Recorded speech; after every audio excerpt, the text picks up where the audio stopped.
Straight কাট প্রশ্ন যদি আপনাকে করা হয় রাইট নাও আপনি কোন পক্ষে, এম নাজমুল ইসলাম নাকি বাংলাদেশ ক্রিকেটারদের পক্ষে যারা কিনা ম্যাচ বয়কট করে বিপিএল এর আজকে ঢাকার পর্ব শুরু হওয়ার কথা ছিল সেটাতে তারা উপস্থিত হয়নি। টু বি অনেস্ট, যাদেরকে কেন্দ্র করে বা যাদের আগ্রহের কারণে বাংলাদেশ ক্রিকেট রাইট নাও এত জনপ্রিয় বাংলাদেশে, সেই দর্শকরা কিন্তু নিশ্চিতভাবেই বলা চলে এই মুহূর্তে লাস্ট স্টেটমেন্ট যেটা দিয়েছেন এম নাজমুল ইসলাম ওনার পক্ষে। দীর্ঘদিন ধরে আপনি যেটাকে লালন পালন করবেন সেই জিনিসটার প্রতি একটা মিনিমাম এক্সপেকটেশন আপনার থাকবে।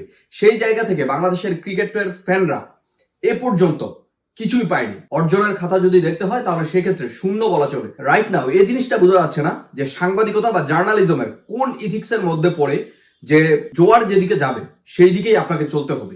যদি সত্যি বলার মতো যে সাহসটা বা সত্যি বলার মতো যে দিকটা সেটা যদি না থাকে তাহলে সেটা জার্নালিজমের কোন ইথিক্সের মধ্যে পড়ে এই জিনিসটা আমি এখনো আদৌ ক্লিয়ার না। যদি খুব স্পষ্টভাবে বলি, বাংলাদেশের ম্যাক্সিমাম জার্নালিস্ট, বাংলাদেশের ম্যাক্সিমাম টপ লেভেলের মিডিয়া রাইট নাও কিন্তু রয়েছে কোয়াবের যে সিদ্ধান্ত, ক্রিকেটারদের যে না খেলার সিদ্ধান্ত তাদের পক্ষে। কিন্তু আপনি যদি একবার চিন্তা করেন এজ এ বাংলাদেশি ফ্যান হিসাবে, এম নাজমুল ইসলাম কি বলেছেন? তিনি বলেছেন যে এত বছর ক্রিকেট খেলে বাংলাদেশের কোনো অর্জন নেই। সত্যিকার অর্থেই তাই। যদি আমি খুব ফলো করে বলতে যাই, একটা ট্রাই নেশন সিরিজে মাশরাফির আমলে ওয়েস্ট ইন্ডিজের সাথে চ্যাম্পিয়ন হয়েছিল, তাও মোসাদ্দেক হোসেন সৈকতের একটা দুর্দান্ত ইনিংসের কারণে সেই ম্যাচটা বাংলাদেশ জয়লাভ করেছিল ফাইনালে। ওই এক ট্রাইনেশন সিরিজের ট্রফি ব্যতীত বাংলাদেশের এশিয়াতে অর্থাৎ এশিয়া কাপ যেটা হয় এশিয়ার টিমগুলোকে নিয়ে আজ পর্যন্ত 2000 সালে টেস্ট স্ট্যাটাস পাওয়ার পর থেকে আজ পর্যন্ত বাংলাদেশের একটি এশিয়া কাপের ট্রফিও অর্জনের খাতায় নেই। বিশ্বকাপ তো দূরের কথা, বাংলাদেশের পরে ক্রিকেটে আসা আফগানিস্তান দল অলরেডি খেলে ফেলেছে সেমিফাইনাল।